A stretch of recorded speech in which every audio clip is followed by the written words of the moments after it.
கர்த்தருடைய பரிசுத்த நாமத்துக்கு மகத்தான தேவன் நம்மை கருமையாக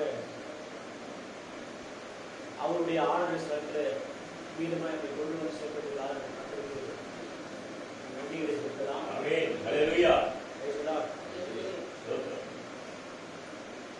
உண்மையாகவே இந்த பூமியில பார்க்க போனால் மறிக்கிற எண்ணிக்கை அதிகமாகி கொண்டு போய்கொண்டிருக்கிறது என்று சொல்கிறார்கள். சமீபத்திலே ஒரு வாலிப பெண்ணுடைய தாயின் தகப்பனும் அடுத்து அவங்க மறிக்கும் போது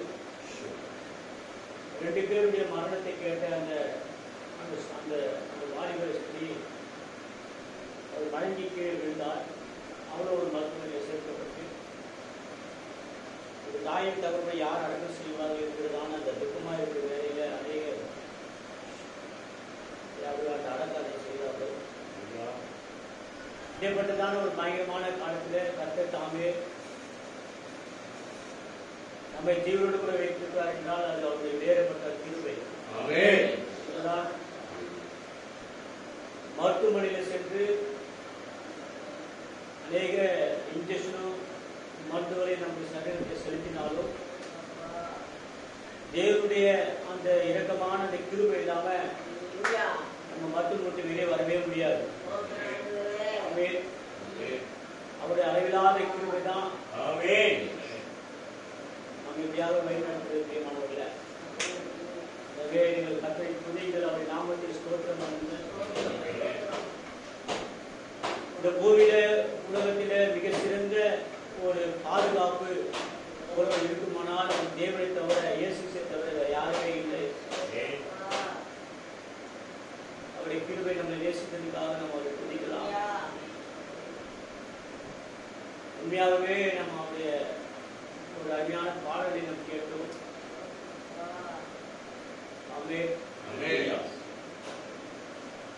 கர்த்தருடைய வார்த்தைக்கு போறதுக்கு முன்பாக இந்த தேசத்துக்காக தேசத்தில் ஜீவிக்கிறதான மனவாட்டிக்காக நீங்கள் செவிங்கள். இந்த கடைசி கால ஊழியத்துக்காக ஊழியக்காரர்களுக்காக அவருடைய மனைவி பிள்ளைகளுக்காக நீங்கள் செவிங்கள்.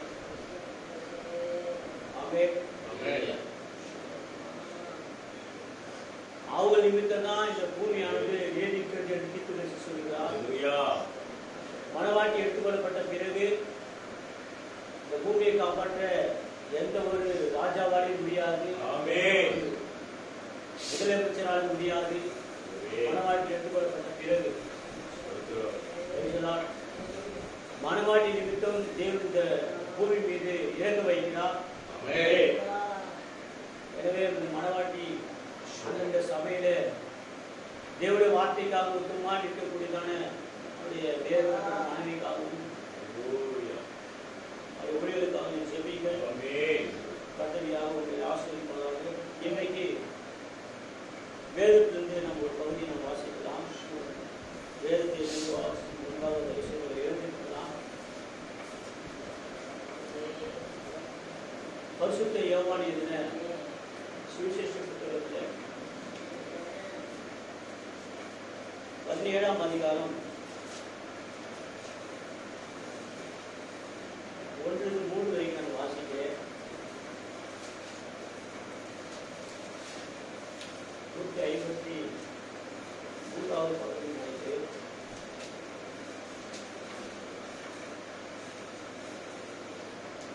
பரிசுத்த யோவான் எழுதின சுவிசேஷ புத்தகத்தில் 17ஆம் அதிகாரம் 1-3 வசனத்தை வாசிக்கிறேன். இயேசு இவைகளை சொன்ன பின்பு தம்முடைய கண்களை வானத்துக்கு ஏறெடுத்து, பிதாவே, வேலை வந்தது.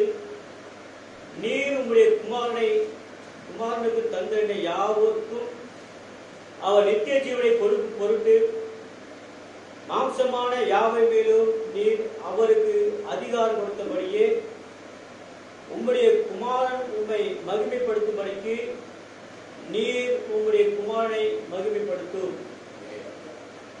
ஒன்றான மெய்தேவனாகிய உம்மையும் நீர் அனுப்பியவராகிய இயேசு கிறிஸ்துவையும் அறிவதே நித்திய ஜீவன். ஆமென். வாசிக்கப்பட்டதான இந்த வேத வார்த்தை கர்த்தர் நமக்கு ஆசீர்வாதத்தை கொடுத்திருக்கும்படியாக ஒரு விஷயம் நம்முடைய தலைவரை நாம் பார்க்கலாம். இரக்கத்தில் ஐஸ்வர்யம் உள்ள தேவனே, எங்களுக்கு கொடுக்கப்பட்டதான ஒரு மகத்தான ஒரு தருணம் ஐயா இது. என் நாமத்தினாலே 2-3 பேர் எங்கே கூடுகிறார்களோ அவருடைய மத்தியில் நான் இருக்கிறேன் என்று சொல்லி, எனவே ஆண்டவரே, நீர் எங்கள் மத்தியிலே வார்த்தை நிமித்தமாக நீர் எங்கள் மத்தியில் இருக்கிறதுக்காக உங்களுக்கு நன்றி. நாங்கள் வாசித்த இந்த வேத வார்த்தையுடைய ஆசீர்வாதங்களை எங்களுக்கு கூட்டித்தாரும். ஆண்டவரே, தேவனுடைய வார்த்தை சொந்தமாக எடுத்து பேசாதபடிக்கு ஆண்டவரே, இந்த சருகளை அப்புறப்படுத்தி மகத்தான தேவன் நீர் உங்களுடைய மக்களோடு கூட பேசும்படியாக நாங்கள் செபிக்கிறேன். ஒருவேளை ஆண்டவரே, என்னுடைய சுய எண்ணத்தோடு கூட நான் பேசுவேனால் என்னுடைய உதவியை தடுத்து நிறுத்தி, கர்த்தாவே, நீர் உடைய வார்த்தை கொண்டு இந்த மக்களுக்கு நீர் உடைய ஆகாரத்தை தாரும். ஆண்டவரே, சரீரங்களிலே ஆகாரத்தை புசித்து கொண்டு வருகிறோம். ஆனால் ஆண்டவரே, ஆத்துமாவிலே தேவனுடைய வார்த்தை இவருக்கு ஆகாரமாய் இருக்கிறது. ஆண்டவரே, ஆண்டவரே, ஆத்துமா ஆண்டவரே அது சுகமாய் வாழ வேண்டுமானால் அதுக்கு மெடிசன் தேவனுடைய வார்த்தையா இருக்கிறது. ஆண்டவரே, அந்த தேவனுடைய வார்த்தை இன்றைக்கு ஆண்டவரே அது அளவில்லாமல் என்னுடைய ஆத்மாவுக்குள் இறங்கும்படி நாங்கள் செபிக்கிறோம். ஆத்மா திருப்தி அடைந்து ஆண்டவரே, திருப்தியோடு கூட நாங்கள் இங்கிருந்து கடந்து போக எங்களுக்கு அந்த அனுகிரகத்தை தாரும். இந்த ஆண்டவரே, என்னுடைய குற்றங்கள், என்னுடைய தவறுகள், என்னுடைய அக்கிரமங்கள், என்னுடைய பாவங்கள் எங்களுக்கு மன்னியும். ஒரு விஷயம் எங்களை தாழ்த்துகிறேன் ஆண்டவரே. வந்திருக்கிறதான மக்களுடைய ஆண்டவரே, வேறு தேவனுடைய ஆசீர்வாதங்கள் அவருக்கு போய் சேர உதவி செய்யும். யாராவது பலவீனமாக சரீரத்தில் ஆண்டவரே சுகவீனத்தோடு கூட யாராவது ஆண்டவரே இருப்பார்களானால், கர்த்தாவே, உம்முடைய வார்த்தை ஆவியாயும் ஜீவனமாய் இருக்கிறது என்று நாங்கள் வேதத்திலே வாசிக்கிறோம். அந்த ஜீவனுள்ள தேவனுடைய வார்த்தையை அவரை சுகப்படுத்தி, அவரை எல்லாம் பலப்படுத்தி, அவருடைய சரித்திரதான எல்லா பலவீனங்களை எல்லாம் நீர் பலப்படுத்தி, ஆண்டவரே, இங்கிருந்து அவள் போகும்போது ஆண்டவரே அவர் சுகம் பெற்ற சரீரத்தோடு கூட இங்கிருந்து கடந்து போக உதவி செய்யும். நாங்கள் கர்த்தராகிய இயேசு கிறிஸ்துவுடைய நாமத்தில் நாங்கள் கேட்கிறோம். ஆண்டவரே, ஆண்டவரே, உங்களுக்கு நன்றி. தேவனுடைய வார்த்தையிலே நாங்கள் சுற்றிலுமாக அமர்ந்து கொண்டிருந்த எங்களுக்கு கிருபை தாரும். வேறுபட்ட கருத்தில் ஒப்புக்கொண்டு செபிக்கிறோம். யாவும் இயேசு கிறிஸ்துவின் நாமத்தில் கேட்கிறோம். நடத்தப்படே. ஆமென்.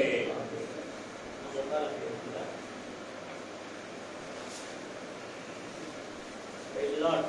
Hallelujah. நம் மறுபடியும் ராஜாவுடைய மேசையில ஆமென் மேசையின் கீழாக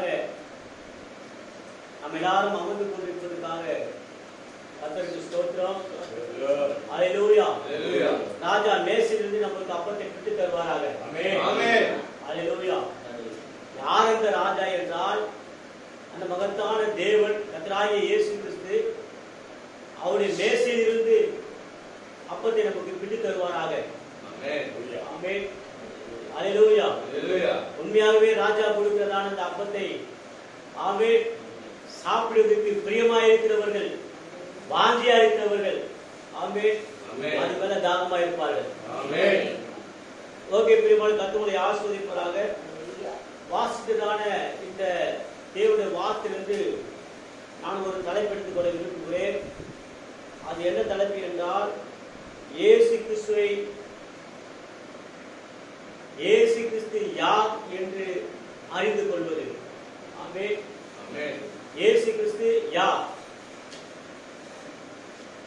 என்று ஒரு மனுஷன் அவர் சரியாக அறிந்து கொண்டால் அவர் நித்திய ஜீவனுக்குள்ளே போகிறான் என்றுதான தேவனுடைய வார்த்தை நாம் வாசித்தோம். ஒன்றான மெய்தேவனாகிய உம்மையும் நீர் அனுப்பின இயேசு கிறிஸ்துவையும் அறிந்து கொள்வதே நித்திய ஜீவன். இந்த மகத்தான வேத புத்தகம் தேவனுடைய வார்த்தை என்ன சொல்லுகிறது என்றால், தேவனையும் தேவனுடைய குமாரனையும் அறிந்து கொள்வதே நித்திய ஜீவன். ஆமென். தேவனையும் தேவனுடைய குமாரனையும் எந்த ஒரு மனுஷன் சரியாக அவன் அறிந்து கொள்கிறானோ அவன் நித்திய ஜீவனுக்குள்ளே அவன் பிரவேசிப்பான் என்று இந்த பரிசுத்த வேத புத்தகம் நமக்கு போதிக்கிறது. இயேசு கிறிஸ்துவை பற்றி யார் அறிந்து கொள்ள முடியும்? இயேசு யார்? தேவன் யார்? நீர் அனுப்பின இயேசு கிறிஸ்துவை அறிந்து கொள்வது நித்திய ஜீவன் என்று இந்த வேத புத்தகம் மிக தெளிவாய் சொல்லுகிறது. நித்திய ஜீவனை இந்த மகத்தான வேத புத்தகம் பிதாவையும் குமாரனையும் எந்த ஒரு மனுஷன் அவன் அறிந்து கொள்கிறானோ அந்த மனுஷன் ஆமென் அவன் நித்திய ஜீவனுக்குள்ளாக பிரவேசிக்கிறான் என்று அழகாக இந்த வேத வார்த்தை சொல்லுகிறது. எப்படி இதை அறிந்து கொள்ள முடியும்? பைபிள் காலேஜ் படிக்கிறதுனாலே பிதாவை குமாரனையும் அறிந்து கொள்ள முடியுமா?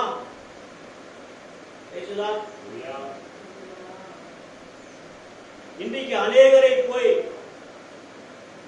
தேவன் யார் என்று கேட்டால் அவர் தலையை சொல்கிறார்கள். இப்படியாக யார் என்று சொல்வது என்று தலையை சொல்கிறார்கள்.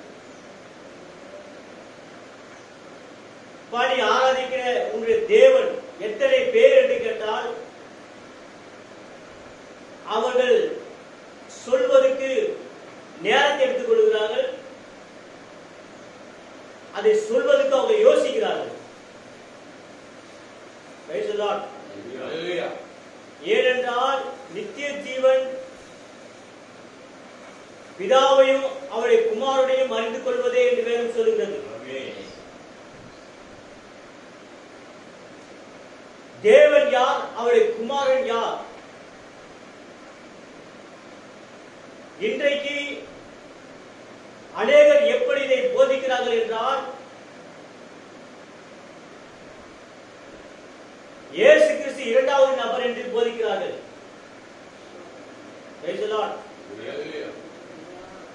அவர் இரண்டாவது ஒரு நபரும் அதுக்கு மேலே ஒருவர் இருக்கிறார் தான் அவர்கள் போதிக்கிறார்கள். இந்த வேத புத்தகம் ஆதியாகமம் முதல் வெளிப்படுத்தல் வரைக்கும் எல்லா தீர்க்கதரிசிகளும் தேவன் ஒருவரே என்றுதான் அவர்கள் எழுதுகிறார்கள். அவர்கள் போதிக்கப்பட்டிருக்கிறார்கள். இஸ்ரவேலர்கள் அவர்கள் எப்படி போதிக்கப்பட்டிருக்கிறார்கள் என்றால் தீர்க்கதரிசி மூலமாக, மோசே தீர்க்கதரிசி மூலமாக அவங்க எப்படி போதிக்கப்பட்டார்கள் என்றால், ஓ இஸ்ரவேலை கேளுங்கள், நம்முடைய தேவனாகிய கர்த்தர் ஒருவரே கர்த்தர் என்று அவர்கள் போதிக்கப்பட்டிருந்தார்கள். ஆனால் பழைய ஏற்பாடு முழுவதுமாக தேவன் ஒருவரே என்று போதிக்கப்பட்டிருந்த அந்த நேரத்திலே புதிய ஏற்பாடை இன்றைக்கு மக்கள் வாசிக்கும் போது புதிய ஏற்பாடு மத்தேயிலிருந்து வெளிப்படுத்தல் வரைக்கும் ஒரு மனுஷன் வாசிப்பானால் உண்மையாகவே 3 நபர் இருக்கிறதாகவே அவன் புரிந்து கொள்வான். 3 நபர் இருப்பது போல இந்த வேத புத்தகம் சித்தரிக்கப்பட்டிருக்கிறது. மேலே ஒருவர் இருப்பதாகவும் கீழே ஒரு நபர் இருப்பதாகவும் இன்னொன்று ஒரு புறா ஒன்று பறப்பது போல இந்த வேத புத்தகம் அப்படியாகவே அது எழுதப்பட்டிருக்கிறது. ஆனால் வேதம் அவரை ஒருவர் என்றுதான் அழைக்கிறது. இயேசு கிறிஸ்துவியாகவே பிசாசினாலே சோதிக்கப்படுவதற்கு அவர் பரிசுத்த ஆவியானவரை வனாந்தரத்துக்கு கொண்டு போகும்போது அவர் கடைசியாக பிசாசிடம் பேசும்போது என்ன சொல்லுகிறார் என்றால், உன் தேவனாகிய கர்த்தர் ஒருவருக்கே நீ ஆராதனை செய்வாயாக என்று எழுதினார். பிசாசுக்கு சொன்னார், தேவன் ஒருவர் என்று சொன்னார்.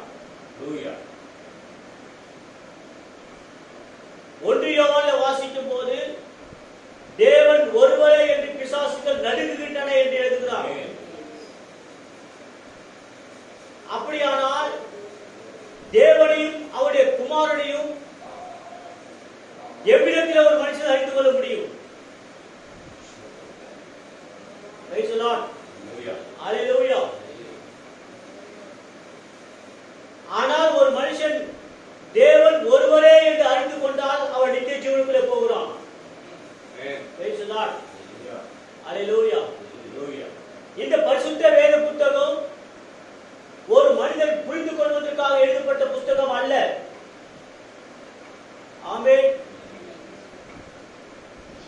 ஒரு மனிதன் புரிந்து கொள்ள முடியாது என்பதற்காகத்தான் இன்றைக்கு அநேக வேதாகம கல்லூரிகள் இன்றைக்கு நடத்தி கொண்டிருக்கிறார்கள். ஒவ்வொரு ஸ்தாபனத்திலே அவர்கள் ஒரு கல்லூரியை வைத்துக் கொண்டிருக்கிறார்கள். மாரநாதா என்று சொல்லுகிறதான ஒரு ஸ்தாபனம், அவர்கள் மாரநாதா என்கிறதான ஒரு வேதாகம கல்லூரியை அவர்கள் வைத்திருக்கிறார்கள். ஏஜி என்று சொல்லுகிறதான ஒரு ஸ்தாபனம், அவர்கள் அவருடைய ஸ்தாபனத்தின் ரீதியாக அவர்கள் வேதாகம கல்லூரி வைத்திருக்கிறார்கள். இன்றைக்கு மக்கள் ஒவ்வொரு ஸ்தாபனத்திலும் கீழே இருந்து அவர்கள் வேதாகம கல்லூரியை போய் பயின்று இந்த வேதத்தை புரிந்து கொள்ள வேண்டும் என்று அவர்கள் நினைக்கிறார்கள். சில பேர் என்ன சொல்கிறார்கள் என்றால், இந்த வேத புத்தகம் எபிரேய பாஷையில் எழுதப்பட்டதுனால நாங்கள் ஈப்ரூல போய் நாங்கள் என்ன பண்றோம், நாங்கள் கற்றுக் கொடுக்கிறோம் என்று சொல்லி ஈப்ரூ பாஷையிலே இன்றைக்கு போய் அநேகர் படிக்கிறார்கள், வேதாகம கல்லூரியிலே போய் படிக்கிறார்கள். ஆனால் இயேசு கிறிஸ்து என்ன சொல்லுகிறார் என்றால்,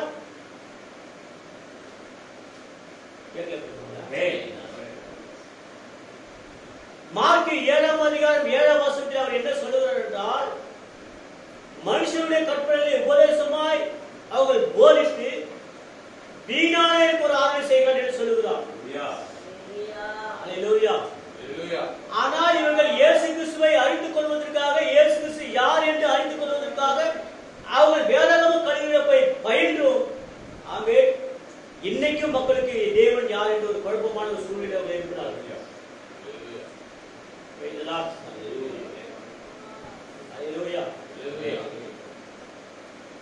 நீ ஆராதிக்கிற தேவன் யார் என்று இன்னைக்கு இருக்கிறதான சபையில போய் கேட்போமானால் அவர்கள் நம்முடைய அந்த தேவனை சொல்வதற்கு தயங்குகிறார்கள். அல்லேலூயா. உண்மையாகவே பிரியமான தேவஜனமே, மகத்தான தேவனுடைய இரக்கமானது இந்த கடைசி காலத்திலே, ஆமென், எப்படி ஒரு பர்த்திமேயுடைய கண்களை தேவன் திறந்தாரோ அவ்விதமாக இந்த கடைசி காலத்தில் தேவன் நம்முடைய கண்களை திறந்தார். அல்லேலூயா. Praise the Lord. இப்படியாக தேவன் ஒருவரே என்கிறதான ஒரு செய்தியை சபை காலத்துக்கு முன்பாக நான் ஒரு வேறுபட்ட நண்பர்களிடையாக நான் பகிர்ந்து கொண்டேன். அவர் ஸ்தாபனத்தின் கீழாக இருந்தால்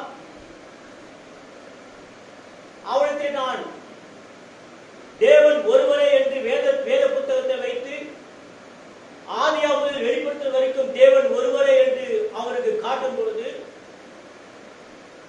அவர் அதை கேட்ட உடனே அவர் ஆச்சரியப்பட்டு என்ன சொன்னார் என்றால், 24 வருஷம் நான் தேவனை மங்களாக பார்த்துக் கொண்டிருந்தேன். ஆமென். தேவனை நான் மங்களாக பார்த்திருந்தேன். ஆனால் இன்றைக்கு கேட்ட தேவனுடைய மகத்தான ரகசியமான வார்த்தையை கேட்கும் போது, ஆமென், தேவன் வார்த்தை கேட்கும் போது அவர் கிளியர் பிக்சராக தெரிகிறார். தேவன் ஒருவரே என்று சொன்னார். Praise the Lord. Hallelujah. எனவே பிரியமான தேவஜனமே, நம்முடைய தேவன் ஒருவர்தான். யாராவது பரலோகத்தில் நீங்கள் போய் பார்ப்பீர்கள் என்றால் அங்க 3 தேவனை யாராலையும் பார்க்க முடியாது. வெளிப்படுத்தின யோவான் இப்படியாகவே பார்க்கும்போது சிங்காசனத்திலே ஒருவர் வீற்றிருந்தார். ஆமென். என்று அவர் எப்படி இருந்தார் என்பதை குறித்து அவர் எழுதுகிறார். அவருடைய பார்ப்பதற்கு அவர் எப்படி இருந்தார் என்பதை குறித்து வெளிப்படுத்தின 1ஆம் அதிகாரத்திலே யோவான் அவரை குறித்து எழுதும் போது அந்த சிங்காசனத்திலே ஒருவர் தான் வீற்றிருக்கிறதாக கண்டார். இந்த ஒருவரை ஒரு மனுஷன் சரியாக புரிந்து கொள்வானால் அவர் நித்திய ஜீவனுக்குள்ளாக போகிறான். உண்மையாகவே நித்திய ஜீவன் பெறுவது ஒரு சாதாரணமான ஒரு காரியம் கிடையாது. எப்படி தேவன் ஒருவர் என்று புரிந்து கொள்ள முடியும்? அல்லேலூயா. தேவன் செய்த தீர்க்கதரிசி சொல்லும் போது ஒரு காரணம் நான் சொல்லுவேன். தீர்க்கதரிசி என்று சொல்லும் போது இந்த கடைசி காலத்திலே தேவனால் அனுப்பப்பட்டதான செவன்த் ஏஞ்சல், 7ஆம் தூதன் சகோதரர் வில்லியம் மரியன் பிரணாம் மோசேயுடைய போதனை என்கிறதான ஒரு செய்தியை அப்படியாக சொல்லும் போது அவர் என்ன சொல்லுகிறார் என்றால், மோசே அவன் குழந்தை பருவத்தில் இருக்கும்போது, குழந்தையாக இருக்கும் போது தாயினுடைய அரவணைப்பிலே அவன் வளர்க்கப்பட்டவனாய் இருந்தான். 3 மாதங்கள் அவருடைய தாய் அப்படியாகவே அந்த குழந்தையை அரவணைத்து, அந்த குழந்தையை நேசித்து முத்தம் செய்து அந்த அரவணைப்புக்குள்ளே மோசே இருந்தான். அதே மோசே பார்வனுடைய அரண்மனைக்குள்ளே வரும்போது பார்வனுடைய அரண்மனையிலே அவன் அரவணைத்து வளர்க்கப்பட்டிருந்தான். நல்லபடிய பிரியமானவர்களே, மோசே தன் தாயினுடைய அரவணைப்பிலே இருந்தாலும், அதே மோசே பார்வனுடைய அரண்மனைக்குள்ளே அவன் வளர்க்கப்பட்டிருந்தாலும், தீர்க்கதரிசி என்ன சொல்கிறார் என்றால், என்றைக்கு மோசே தன்னந்தனியாக அக்கினிஸ்தம்பத்தை கண்டானோ அன்றைக்கே அவன் நல்லவனாக மாறினான் என்று சொல்கிறார். ஒரு மனுஷன் தேவனையும் அவருடைய குமாரனையும் அறிந்து கொள்ள வேண்டுமானால், தீர்க்கதரிசி சொல்கிறார், அவன் தனிப்பட்ட விஷயத்தில் அவன் அக்கினிஸ்தம்பத்தை சந்திக்கக்கூடியவனாக இருக்க வேண்டும். ஒவ்வொரு மனுஷனும் அக்கினிஸ்தம்பத்தை சந்திக்க வேண்டும் என்று சொல்லுகிறார். மோசே எரிகிற அந்த முச்செடியை பார்த்து அசந்து போய் அந்த முச்செடியை உற்று கவனித்துக் கொண்டிருக்கும் போது, அந்த முச்செடியிலிருந்து அங்கே மோசே மோசே என்று அந்த சத்தத்தை கேட்டானே, அவிதமான ஒரு சத்தத்தை நாம் பார்க்க வேண்டுமா என்று நீங்க கேட்கிறீர்களா பிரியமானவர்களே? அப்படிப்பட்ட ஒரு அக்கினிஸ்தம்பத்தை நாங்கள் பார்க்கணுமா என்று நீங்க கேட்கிறீர்களா? அப்படி சொல்லவில்லை. மோசே பார்த்த அக்கினிஸ்தம்பம் வேற, இன்றைக்கு பார்க்க அக்கினிஸ்தம்பம் என்பது வேற. இன்றைக்கு அந்த அக்கினி ஸ்தம்பம் உடைக்கப்பட்ட தேவனுடைய வார்த்தையாக மாறி போனது. ஒரு மனுஷன் பிதாவையும் குமாரனையும் அவன் அறிந்து கொள்ள வேண்டுமானால், அவன் பைபிள் காலேஜில் படித்தால் அதை அறிந்து கொள்ள முடியாது. ஒரு சபை ஸ்தாபனங்களுக்குள்ள இருந்தால் அதை அறிந்து கொள்ள முடியாது. அவன் அநேக டிக்ஷனரியை படித்து, அநேக ஹிஸ்டரிகளை வாசித்து, அவன் அநேக புத்தகங்களை வாசித்தாலும் கூட தேவனை அறிந்து கொள்ள முடியாது. ஒரு மனுஷன் தேவனை அறிந்து கொள்ள வேண்டுமானால், நித்திய ஜீவனுக்குள்ளே அவன் பிரவேசிக்க கூடுமானால், அவன் எதை எடுக்க வேண்டும் என்றால், இந்த கடைசி கால செய்தியானது 7ஆம் சபைக்கால தூதன் சகோதரன் வில்லியம் மரியன் பிரணாம் அவர் பிரசங்க பண்ணப்பட்டதான அந்த வார்த்தையை ஒரு மனுஷன் எடுப்பானால், அப்போதான் அவனுக்கு புரியும் தேவன் ஒருவரே என்று சொல்லி.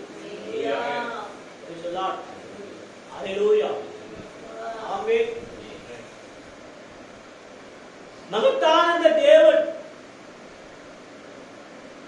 ஏசாயா எவ்விதமாக உரைத்தாரோ அவ்விதமாக உரைக்கப்பட்ட அந்த வார்த்தையின்படியாகவே ஒரு கன்னியுடைய வயிற்றிலே அவர் பிறந்தார். அவர் என்ன புசிப்பார் என்பதையும் ஏசாயா தீர்க்கதரிசி எழுதுகிறார். அவர் நன்மை தீமை அறியும் வயது மட்டும் அவர் வெண்ணையும் தேனையும் சாப்பிடுவார் என்றதான ஒரு காரியத்தை எழுதும் போது அவ்விதமாக அவர் வளர்க்கப்பட்டார். அந்த தேவன்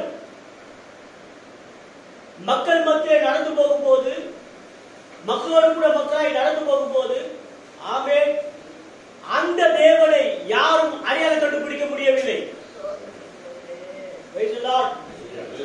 நியாய பிரமாணத்தை இப்படியாகவே அவர்கள் வைத்துக் கொண்டு மேசியாவை நாங்கள் பார்க்க போகிறோம், மேசியாவை நாங்கள் காண போகிறோம் என்று சொல்லி எருசலேமிலே தேவாலயத்துக்குள்ளே நுழைந்த எத்தனையோ இஸ்ரவேலுக்கு முன்பாக அவர் நடந்து வந்தார். அவரை திரும்பி பார்க்கக்கூடிய இஸ்ரவேலர்கள் தன்னுடைய கண்களை திருப்பிக் கொண்டு தேவாலயத்துக்குள்ளே சென்றார்கள். தேவாலயத்துக்குள்ளே இருக்கக்கூடிய தேவன் தேவாலயத்துக்கு வெளியே தள்ளப்பட்டார்.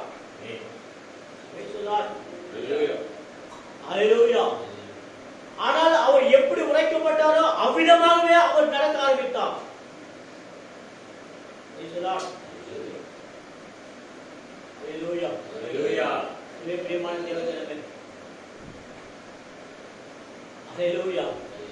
இந்த வேத புத்தகத்தை ஒரு மனுஷன் 100 தடவை வாசித்தாலும் சரி, ஆமென், தேவன் 3 நபர் இருக்கிறதாக புரிந்து கொள்வார். தேவன் ஒருவரே என்று புரிந்து கொள்ள வேண்டுமானால் நீங்கள் செபித்து ஆண்டவரை நீங்கள் கேளுங்கள். பழைய ஏற்பாடு முழுவதுமாக தேவன் ஒருவரே என்று சொல்லி இப்போது மட்டுமே தேவன் 3ஆக காட்சி அளிக்கிறார். 3ஆக வேத புத்தகத்தை சித்தரிக்கப்பட்டிருக்கிறார். ஆண்டவரே இது என்ன காரியம் என்று ஒரு மனுஷன் கேட்பானால் கிருபை அவனை நேசித்து அதை வெகுமதியாய் செய்யும். ஹல்லேலூயா, பிரைஸ் தி லார்ட். ஒரு சபை ஸ்தாபனத்துக்குள்ளே இருந்து ஆமென் இந்த வேதத்தை வாசிப்பானால் அவன் தேவனை 3 கூறாக போடுவான். Price the Lord. தேவன் ஒருவரே. ஆமென்.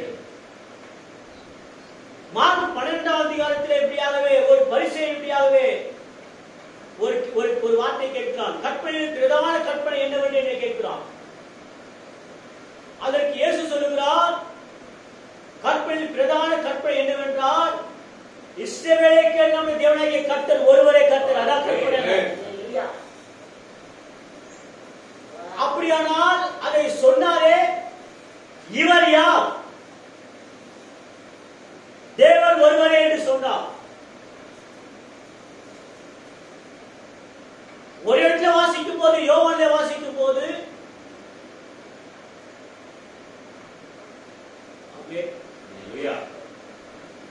நானே அவர் என்று நீங்கள் விசுவாசியாவிட்டால் உங்கள் பாவங்களிலே சாவீர்கள் என்று சொன்னார்.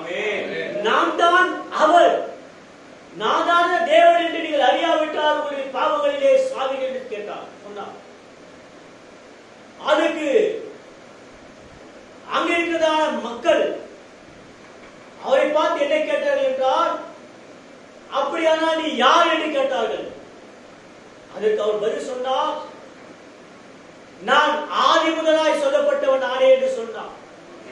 அதற்கு சொல்லி அடுத்த வார்த்தை சொல்லுகிறார், என்னை அனுப்பினவர் சத்தியம் உள்ளவர் என்று சொன்னார்.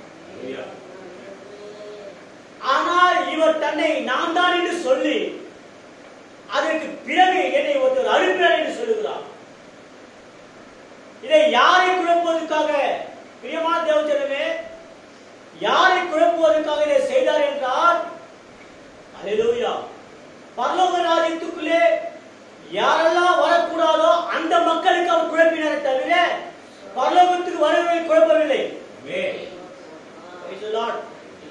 மத்தேயு 13ஆம் அதிகாரத்தில் நீங்கள் வாசிப்பீர்களானால் அது அவர் என்ன சொல்லுகிறார் என்றால், பரலோகத்துடைய ரகசியங்கள் உங்களுக்கு அருளப்பட்டது, அவளுக்கோ அருளப்படவில்லை.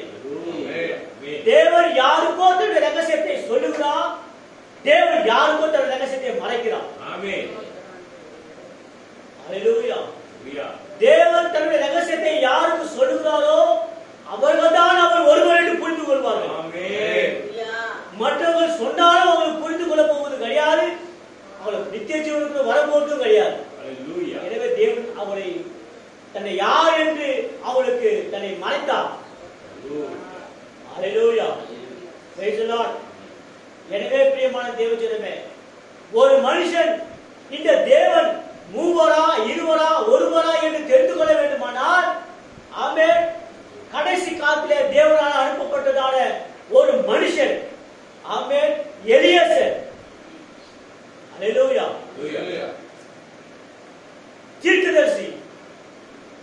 அவர் பிரசங்கிக்கப்பட்ட வார்த்தை வார்த்தையை ஒரு மனுஷன் கையில எடுத்துக்கொள்வானால் ஆமென், அவன் சரியாக இந்த வேத புத்தகத்தை புரிந்து கொள்வான். ஆமென். தேவன் ஒருவரே என்று அவன் புரிந்து கொள்வான். Praise the Lord.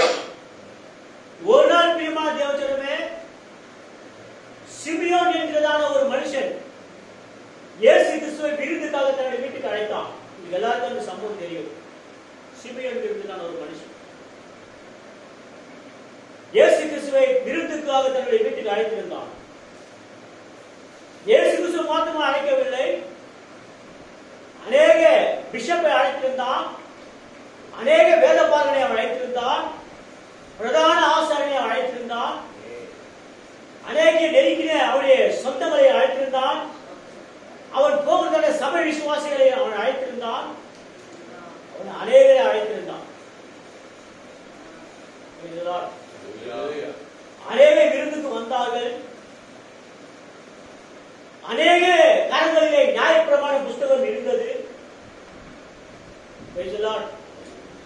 பிரதான ஆசாரியன் அவன் ஒரு வீட்டுக்கு ஜெபிக்க போவானால் அவன் வேத புத்தகம் இல்லாமல் அவன் ஜெபிக்க போக மாட்டான். எனவே பிரதான ஆசாரியனுடைய கருத்திலே நியாயப்பிரமாணத்தை அவன் வைத்திருந்தான். நியாயப்பிரமாணத்தை வைத்து சிமியோன் வீட்டுக்கு அவன் வந்தான். அநேக சபை விசுவாசிகள் நியாயப்பிரமாணத்தோடு கூட சிமியோன் வீட்டுக்கு வந்தார்கள். ஆனால் நியாயப்பிரமாணமோ அவன் நின்று கொண்டிருந்தது. அவன் வாசிக்கிறதான அந்த வார்த்தையுடைய முழு பாகம் அல்லேலூயா சிமியோன் வீட்டிலே அங்கே நின்று கொண்டிருந்தது. இந்த சிமியோன் ஒவ்வொரு பிரதான ஆசாரியன் ஒவ்வொரு வேதபாரகன் வரும்போதெல்லாம் அவன் ஓடி ஓடி அவனுக்கு உதவி செய்தான். அவன் வேலைக்காரர்களை அழைத்து அவருடைய கால்களிலே பாதங்களை கழுவுவதுமாகவும் அவருடைய தலைகளிலே எண்ணெய் வாட்டுவதுமாகவும் அவருடைய கால்களை புடைப்பதுமாகவும் சிறுவடியாக செய்து கொண்டிருந்தான். நியாயப்பிரமாணத்தின்படி அதை செய்தான். நியாயப்பிரமாணம் என்று சொல்லுவதோ அவ்விதமாக அந்த காரியத்தை அவன் செய்து கொண்டிருந்தான். ஆனால் நியாயப்பிரமாணத்தை எழுதினவரை அவன் ஒன்று செய்யல. நியாயப்பிரமாணத்தை கொடுத்தவரை அவன் விட்டான். இன்றைக்கு நிறைய பேர் இயேசு கிறிஸ்துவை தங்கள் வீட்டுக்கு அழைக்கிறார்கள், ஆனால் அவருக்கு மரியாதை கொடுக்கிறது கிடையாது. தேவனே என் வீட்டுக்கு வாரும் என்று அநேகர் குடும்பமா கூடி ஜெபிக்கிறார்கள். ஆனால் ஜெபத்தை முடித்த பிறகு அவங்க டிவி ஆன் பண்ணி தொலைக்காட்சி ஆன் பண்ணி அநேக படங்களை பார்க்கிறதுனாலே அவங்க தேவனுக்கு மரியாதை கொடுக்கிறது கிடையாது. அல்லேலூயா. அன்றைக்கு சிமியோன் வீட்டிலே எப்படி தேவனுக்கு சிமியோன் மரியாதை கொடுக்கவில்லையோ, இன்றைக்கு அநேக வீடுகளிலே அந்த தேவனுக்கு மரியாதை கொடுக்கிறது கிடையாது.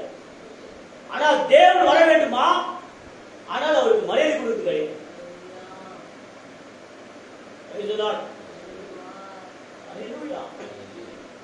தேவனுக்கு மரியாதை கொடுக்கிறது கிடையாது. நீங்கள் நாம் வைத்துக் கொள்ளுங்கள் பிரியமானவர்களே, கேட்டுக்கொண்டிருக்கிறேன் சகோதர சகோதரியே, எந்த ஒரு மனுஷன் தொலைக்காட்சி பெட்டியை தன்னுடைய வீட்டுக்குள்ள வைத்துக் கொண்டு நான் நித்திய ஜீவனுக்கு போவேன் என்று சொல்லுகிறானோ, ஆமென், அவன் ஒரு காலம் நித்திய ஜீவனுக்கு அவன் பிரவேசிக்க முடியாது.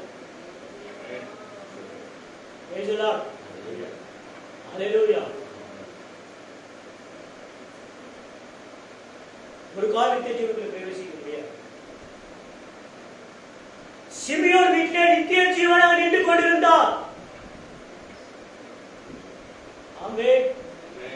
வானத்தையும் பூமியை சிருஷ்டித்த சர்வ வல்லமையுள்ள தேவன், சர்வ வியாபி, சர்வ சிருஷ்டிகர் அந்த சிமியோன் வீட்டில் அவர் நின்று கொண்டிருந்தார். அந்த வீடு எப்படிப்பட்ட ஒரு ஆசீர்வாதமா இருக்கு பார்த்துக்க. ஆனால் அவன் வீட்டுக்கு அழைத்ததெல்லாம் சரிதான். ஆமென். அவனுக்கு கொடுக்க வேண்டிய மரியாதை அவன் கொடுக்கல. எல்லாருடைய கரங்களையும் நியாயப்பிரமாணம்.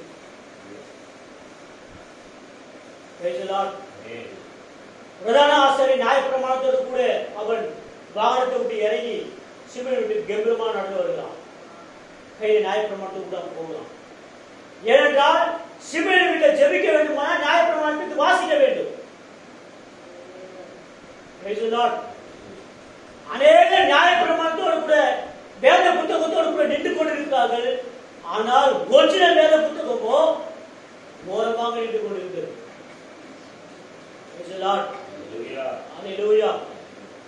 ஒரே ஒருத்தி மாத்திரம்தான் இவர் தேவன் என்று அடையாளம்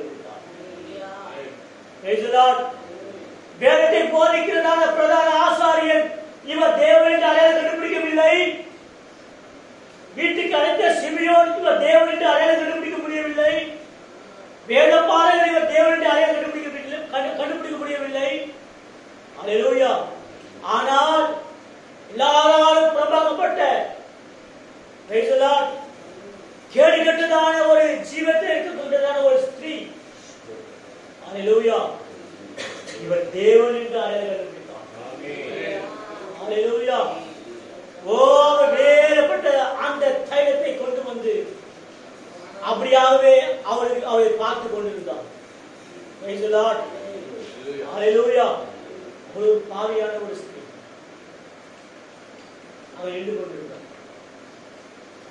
அப்போது அவருக்கு கிடைத்த அந்த சமயத்திலே அவள் வேகமாய் ஓடி போய் எல்லாராலும் புறம்பாக்கப்பட்டு ஓரமாய் தள்ளப்பட்டிருந்ததான அவளுக்கு ஓடி போய் அவளுடைய பாதங்களை இருக்க பிடித்துக் கொண்டு அந்த தயத்தை உடைத்து அவளுடைய பாதத்தை ஊட்டி ஆமே அழுது தன்னுடைய தலைமையில உடைக்க ஆரம்பித்தார்.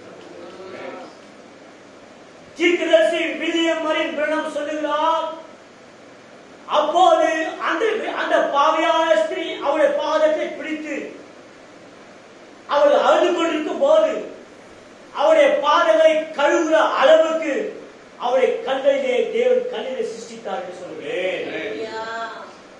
அவருடைய பாதங்களை கழுவுற அளவுக்கு அந்த ஸ்திரீயுடைய கண்களிலே கண்ணிலே சிருஷ்டித்தாராம். அழுது அழுது அழுது அழுது அவருடைய பாதத்தை கழுவினார். அப்போது அந்த கூட்டத்தில் இருக்கிற எல்லாரும் பார்க்கும் போது இந்த ஸ்திரீயை திரும்பி பார்த்து சொன்னார், ஸ்திரீயே உன்னுடைய பாவம் மன்னிக்கப்பட்டது. அங்கிருந்த பரிசேயர், வேதபாரகர், நியாயசாஸ்திரி எல்லாருமே பார்த்து பாவங்களை மன்னிக்க இவனுக்கு யார் அதிகாரத்தை கொடுத்தார், இவன் என்ன தேவனா என்று அழைத்தார்கள். நியாயப்பிரமாணத்தை வாசித்து நியாயப்பிரமாணத்தை பிரசங்கிக்கிறவனுக்கு அவர் யாருமே தெரியவில்லை. இன்றைக்கு சபைக்கு எப்படி தெரியும்? தேவன் நேருக்கு நேராக கண்கள் ஊடாக பார்த்து அவரை தேவன் என்று கண்டுபிடிக்காத பட்சத்தில் இன்றைக்கு தேவனை எந்த சபை கண்டுபிடிக்கும்? இன்னைக்கு எந்த சபை தேவனை கண்டுபிடிக்க பிரியமானவர்கள்? ஒரு சபை தேவன் 3 என்று சொல்லுகிறது, ஒரு சபை தேவன் 2 என்று சொல்லுகிறது, ஒரு சபை தேவன் 1 என்று சொல்லுகிறது, ஒரு சபைக்கு 3மே கிடையாது யெகோவாதான் சொல்லுகிறது. இப்படிப்பட்ட பயங்கரமான ஒரு குழப்பமான இந்த பூமியிலே தேவனை யார் கண்டுபிடிப்பது?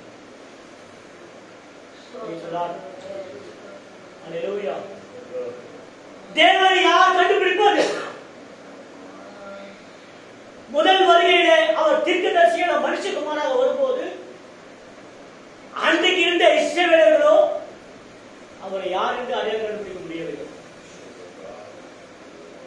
சபையில் பிரசங்க மனித பிரதர் ஆசிரியர் சரி, வேதத்தை தாராக அழக வேதத்தை படித்த வேதபாரகர் அவர்களாலே இயேசு கண்டுபிடிக்க முடியவில்லை, தேவனை கண்டுபிடிக்க முடியவில்லை. மாம்சத்தில் இருந்த அந்த தேவனையே கண்டுபிடிக்காத அந்த நாட்களிலே, அதே போல் இந்த நாட்களில் அவர் ஆவியா இருக்க, அவருடைய வார்த்தையா இருக்கிறார், யார் தேவனை கண்டுபிடிக்க முடியும்? ஒரு மனுஷன் தேவன் ஒருவரை என்று கண்டுபிடிக்க வேண்டுமானால் இந்த வேதத்தை வைத்து கண்டுபிடிக்க முடியாது. இந்த வேத மனுஷர்கள் படிப்பதற்காக எழுதப்பட்டது கிடையாது. இந்த வேத புத்தகத்தை ஒரு மனுஷன் தேவன் ஒருவரை என்று கண்டுபிடிக்க வேண்டுமானால் அவர் இந்த கடைசி காலத்திலே தேவனால் அனுப்பப்பட்ட தீர்க்கதரிசி ஆமென். பிரண்ணாமுடைய பிரசங்கம் பண்ணப்பட்ட அந்த செய்தி என்று வாசிக்க வேண்டும். அப்பதான் தேவன் ஒருவன் கண்டுபிடிக்க முடியும். இல்லையென்றால் அவன் நித்திய ஜீவனுக்கு போக முடியாது ஐயா. ஹல்லேலூயா. ஆமென். தேவன் அனுப்பப்பட்டதான ஒரு மனுஷன், தேவனுடைய கரத்தில் இருந்ததான ஒரு மனுஷன், 7வது நட்சத்திரம். இந்த பூமிக்கு தேவன் அனுப்பினார். ஹல்லேலூயா. புறஜாதிகளின் தேவ தீர்க்கதரிசியை கர்த்தர் எழுப்பினார். புறஜாதி தேவ தேசத்தினாலே புறஜாதிக்கு ஒரு தீர்க்கதரிசியை அவர் எழுப்பினார். அமெரிக்கா தேசத்திலே கெண்டகி என்ற ஒரு குக்கிராமத்திலே அந்த தீர்க்கதரிசியை தேவன் பிறக்க செய்தார். அந்த தீர்க்கதரிசியை தேவன் அபிஷேகம் பண்ணினார். மோசேயை போல, நோவாவை போல. ஹல்லேலூயா. அபிஷேகம் பண்ணினார். தேவனுடைய வார்த்தையை அந்த தீர்க்கதரிசிகளாக ஊட்டினார். அந்த தீர்க்கதரிசி தன்னுடைய வார்த்தையை மனவாட்டிக்குள்ள ஊட்டினார். ஹல்லேலூயா. Price the Lord. ஒரு மனைவி 3 பேரை திருமணம் செய்ய முடியாது. ஒரு ஸ்திரீயானவள் 3 பேரை திருமணம் செய்ய முடியாது. ஒரு ஸ்திரீ ஒருவர் தான் திருமணம் செய்ய வேண்டும் என்று எபேசியர் பவுல் எழுதுகிறார். புருஷர்களே, உன் மனைவிக்கு செய்ய வேண்டிய கடமைகளை செய். ஸ்திரீகளே, உன் சொந்த புருஷனுக்கு நீங்கள் கீழ்ப்படிகள் என்று எழுதுகிறார். விவாகம் கணத்துக்குரியது என்று எழுதுகிறார். ஒரு ஸ்திரீக்கு ஒரு புருஷன் என்று எழுதுகிறார். ஒரு புருஷனுக்கு ஒரு ஸ்திரீ என்று எழுதுகிறார். அப்படி இருக்கும் பட்சத்திலே எப்படி ஒரு மனவாட்டி 3 பேர் திருமணம் செய்ய முடியும்? ஒரு பிதா வேண்டும், ஒரு குமாரன் வேண்டும், இன்னொரு ஆவி வேண்டும். எப்படி 3 பேர் திருமணம் செய்ய முடியும்? ஆமென். அது விபச்சாரத்துக்கு அடையாளமாயிருக்கு. ஆனால் ஒரு ஸ்திரீ ஒருவரை கல்யாணம் செய்ய வேண்டுமானால் எப்படி புருஷன் ஒருத்தரா இருக்கிறாரோ அப்படியாக தேவன் ஒருத்தரா இருந்தாக வேண்டும்.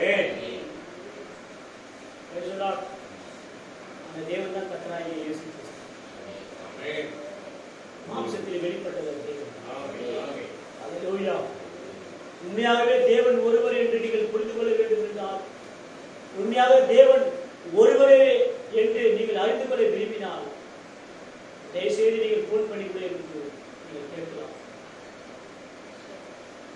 இந்த யூடியூப் சேனல் எப்படியாகவே என்னுடைய மொபைல் நம்பர் எப்படியாகவே அதில் கொடுக்கப்பட்டிருக்கிறது. நீங்கள் அதை அது மூலமாக நீங்கள் போன் செய்து கூட கேட்கலாம். தேவன் ஒருவரே. ஹல்லேலூயா. அந்த ஒரே ஒரு பெயரை தான் ஒரு மனுஷன் ஞானஸ்நானம் எடுக்க வேண்டும். கர்த்தராகிய இயேசு கிறிஸ்து நாமத்தில் தான் ஞானஸ்நானம் எடுக்க வேண்டும். ஏனென்றால் தேவன் அந்த நாமத்தை காலதூரமாக மறைத்தார். Price the Lord. ஹல்லேலூயா. இஸ்ரவேலுக்கு தேவன் யார் என்று, அவருடைய நாமம் என்ன சொல்ல வேண்டும் என்று மோசே தேவனை கேட்டபோது ஆமென் அவருடைய பேரை மோசேக்கு மறைத்தார். Price the Lord. ஆமென். தீர்க்கதரிசி தன்னுடைய பேரை மறைத்தார். ஆமென். தன்னுடைய பேரை சொல்லவில்லை. ஹல்லேலூயா. யாக்கோபு கேட்கிறார், அவருக்கும் அவருடைய பேரை சொல்லவில்லை. மனோவா கேட்கிறார், உன்னுடைய பெயர் என்ன? அவருக்கும் தன்னுடைய பெயரை மறைத்தார். அது அதிசயம் என்று சொன்னார். தீர்க்கதரிசியிலே பெரிய தீர்க்கதரிசி ஏசாயா தீர்க்கதரிசி. நமக்கு ஒரு பாலன் பிறந்தால், நமக்கு ஒரு பாலன் கொடுக்கப்பட்டால், அவருடைய நாமம் என்ன என்றால் அவருடைய நாமத்தை தேவன் மறைத்தார். அதிசயமானவர், ஆலோசனை கர்த்தர், நித்திய பிதா, வல்லமையுள்ள தேவன், சமாதானத்திற்கு எழுதினார் தவிர அவருடைய நாமத்தை அவர் எழுதவில்லை. ஏனென்றால் அவருடைய நாமத்தை அவருக்கு மறைத்தார். இப்படிப்பட்டதான அந்த வல்லமையுள்ள நாமத்தை மறைத்து மறைத்து மறைத்து மறைத்து மறைத்து மறைத்து எல்லா தீர்க்கதரிசிகளுக்கும் மறைத்தார். எல்லா விதமான ராஜாக்களுக்கும் மறைத்தார். ஆமென். ஹல்லேலூயா. அந்த நாமத்தை ஒரு நாள் உடைத்தார். பிரியமானவர்களே, ஹல்லேலூயா. பூமி அதிரும்படியாய் அந்த நாமத்தை உடைத்தார். அந்த நாமம் கர்த்தராகிய இயேசு கிறிஸ்து. ஆமென். இந்த நாமத்தை மோசேக்கு சொல்லியிருக்க வேண்டும். இந்த நாமத்தை மனோவாவுக்கு சொல்லியிருக்க வேண்டும். இந்த நாமத்தை யாக்கோபுக்கு சொல்லியிருக்க வேண்டும். இந்த நாமத்தை ஏசாயாவுக்கு சொல்லியிருக்க வேண்டும். ஏன் இந்த தீர்க்கதரிசிகள் எல்லாம் மறைத்தார் என்றால் அந்த நாமம் அதிசயம்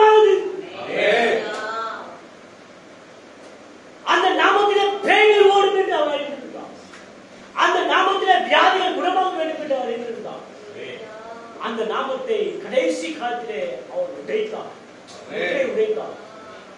அந்த நாமம் கர்த்தராகிய இயேசு கிறிஸ்து. ஒரு மனுஷன் கர்த்தராகிய இயேசு கிறிஸ்து நாமத்தினால மாத்திரம் தான் நித்திய ஜீவனுக்குள்ளே போக முடியும். பிதா குமாரன் பரிசுத்த ஆவி என்றதான அந்த பெயர் அல்ல பிரியமானவர்களே. அவருடைய தன்மை தேவன், ஒரே தேவன் காலந்தோறமாக ஒவ்வொரு தன்மையை வெளிப்படுத்தார். பிதா என்ற தன்மையை வெளிப்படுத்தார், குமாரன் என்ற தன்மையை வெளிப்படுத்தார், ஆவி என்ற தன்மையை வெளிப்படுத்தார். ஆனால் அவருடைய கர்த்தராகிய இயேசு கிறிஸ்து என்றதான நாமம் கொடுக்கப்பட்டது. அந்த நாமம் யாருடைய நாமம்? தேவனுடைய நாமம். என் நாமத்தை அறிந்திருக்கப்படினால் அவனை உயர்ந்த அழைக்க வைப்பேன். என்ன அவருடைய நாமம்? பிதாவுடைய நாமமா? குமாரனுடைய நாமமா? பரிசுத்த ஆவியுடைய நாமமா? இல்லை நண்பர்களே, அவருடைய நாமம் கர்த்தராகிய இயேசு கிறிஸ்து. அந்த நாமத்தை ஒரு மனுஷன் அறிந்து கொள்ளும் போது அவன் நித்திய ஜீவனுக்குள்ளாக பிரவேசிக்கிறான். ஹல்லேலூயா. ஹல்லேலூயா. இயேசு யார்? ஒரு மனுஷன் அறிந்து கொள்கிறான். அவர்தான் நம்முடைய தேவன். அவர்தான் நம்முடைய இனத்தார் மீட்பர். அவர்தான் நம்முடைய அவருடைய வல்லமையிலான மீட்டெடுத்ததான ரட்சகர். எனவே தேவன் ஒரே ஒரு பிதாவையும் குமாரனையும் ஒரு மனுஷன் சரியாக அறிந்து கொண்டு இவர்கள் ஒருவரே புரிந்து கொண்டால் அவன் நித்திய ஜீவனுக்குள்ளாக போகிறான். அதெல்லாம் புரிந்து கொண்ட பிரியமான தேவனே, தேவன் ஒருவரே. ஆமென். ஹல்லேலூயா. துண்டு துண்டா வெட்டி போட்டா கூட சரி, தேவன் ஒருவரே என்று சொல்லிதான் நாங்கள் ஜீவனை முடிப்போம். நாங்கள் மரித்து போனால் தேவன் ஒருவரே தான் நாங்கள் மரிப்போம். பேசலாம். ஏனென்றால் ஒருவரே என்கிற ரகசியத்தை நாங்கள் கண்டுபிடிப்போம். அவர் ஒருவரே என்கிறதான அந்த பரம ரகசியத்தை ஆமென் 7 முத்திரையிலே தீர்க்கதரிசி உடைத்தார். தேவன் உடைத்து அது தீர்க்கதரிசி கொடுத்தார். தேவன் தான் முத்திரையை உடைத்து அந்த முத்திரையை தீர்க்கதரிசிகளுடைய கருத்தில் கொடுத்தார். தீர்க்கதரிசி அது மனவாட்டியுடைய கருத்தில் கொடுத்தார். பேசலாம். அடுத்தவரை ஆசிரியப்பாளர் தேவன் ஒருவரே ஒன்றான மேய்தேவன்.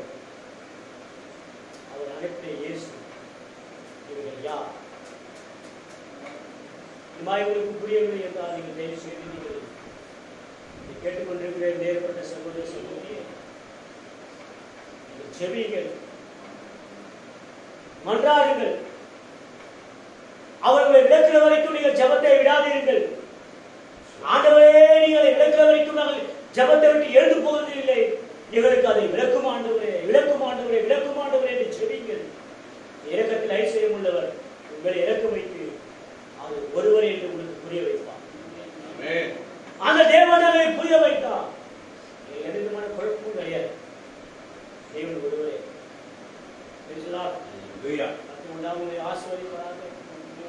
ஒருவருக்காக உங்களை செவியுங்கள்.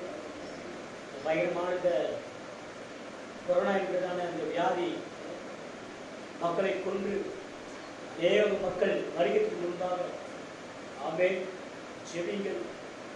கர்த்தர் ஒருவரையாக பாதுகாப்பதற்காக செவிகள் புரியுமாக தேவன் தான் உங்களை ஆசீர்வதிக்கிறார்.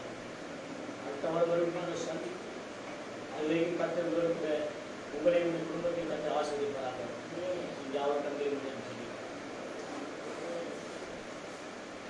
இரக்கத்தில் ஐஸ்வர்யம் உள்ள தேவனாகிய கர்த்தாவே, வானத்துக்கும் பூமிக்கும் சகல அதிகாரம் படைத்தவரே, இயேசு யார் என்பதை அறிந்து கொள்ளுதல் என்கிறதான ஒரு தலைப்பை நாங்கள் பார்த்தோம். அவதாயினுடைய நித்திய பிதா, அவதாயினுடைய இம்மானுவேல், அவதாயினுடைய தேவன் என்கிற ரகசியத்தை இந்த கடைசி காலத்தில் வெளிப்படுத்துவதற்காக நன்றி. அதோட வேறு சேர்ந்த மக்களுக்காக நான் செபிக்கிறேன். ஒருவரை ஆசீர்வதியும், ஒரு குடும்பத்தை பாதுகாத்துக் கொள்ளும், சபைக்கு வராத மக்களை ஆசீர்வதியும். வீடுகளிலே ஆண்டவரே ஆர்த்தியாக ஆராய்த்து கொண்டிருக்கிற ஒவ்வொரு சபையாரையும் பாதுகாத்துக் கொள்ளும். ஆண்டவரே கர்த்தாவே நாங்கள் அடுத்த வாரம் ஒருவரை சந்திக்கிற வரையிலும் எந்த ஒரு வியாதியும், எந்த ஒரு நோயும், எந்த ஒரு வறுமையும், எந்த விதமான பண பற்றாக்குறையும் ஆண்டவரே மக்களுக்கு ஏற்படாதபடிக்கு அவருடைய தேவைகளை சந்திக்கும்படி நாங்கள் செபிக்கிறோம். அன்றாட தேவையை சந்தியும் ஆண்டவரே. அவருடைய குடும்பங்களிலே சமையல் இருக்கிறதான ஆண்டவரே, எல்லா விதமான ஆண்டவரே அவர் சாப்பிடக்கூடியதான ஆகாரங்கள் ஆண்டவரை குறைந்து போகாதபடிக்கு அவர் தேவையில்லாத சந்திக்கும்படி நாங்கள் செபிக்கிறோம். ஆண்டவரே வியாதி இல்லாத மக்களாய் மாற்றும், வியாதி இல்லாத ஒரு மக்களாய் மாற்றும் ஆண்டவரே. அவருடைய தேவையை கண்டு சந்திக்கும்படி நாங்கள் செபிக்கிறோம். மறுபடியும் ஒருவரை சந்திக்கும் வரையிலும் யாரும் மருத்துவமனையில் போய் படுக்க வேண்டாம், யாரும் வியாதியில் போய் மருத்துவமனையில் போய் நிற்க வேண்டாம் ஆண்டவரே. ஒவ்வொருத்தரையும் பாதுகாத்துக் கொள்ளும், ஒவ்வொருத்தரையும் பலப்படுத்தும். நமக்கு துதிக்கிற மகிமையை எடுக்கும் மீட்பு ரட்சகரமாக இருக்கிற தாயை இயேசு கிறிஸ்துவின் வேறு நாமத்தில் செபிக்கிறோம் நல்ல தகப்பனே. ஆமென்.